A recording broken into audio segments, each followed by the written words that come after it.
Nii nagu lubasime 2 viimast meest, kellega me räägime, on Ott Tänak ja siis peakorraldaja Kevin Renno. No nüüd on see õhtu nähtud, kuidas oli?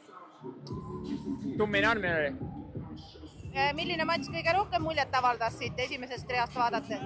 Ja eks siin oli ju pikemaid matše, oli väga lühikeseid matše, et ma arvan, et täna tegelikult oli äge, väga palju erinevaid stiile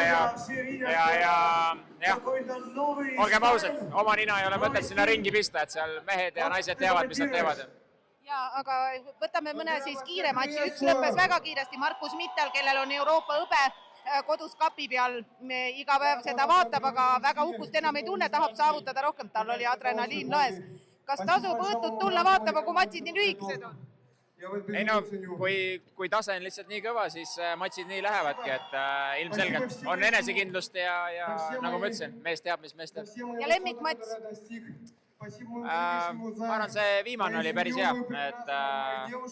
et on näha, et on profid ja kiirust on kõvasti. Ei, äge oli. Aitäh! Kuidas sulle tundus? Kas oli lahe? Jaa, oli. No loodame, et lähed ka boksitrenni. ei.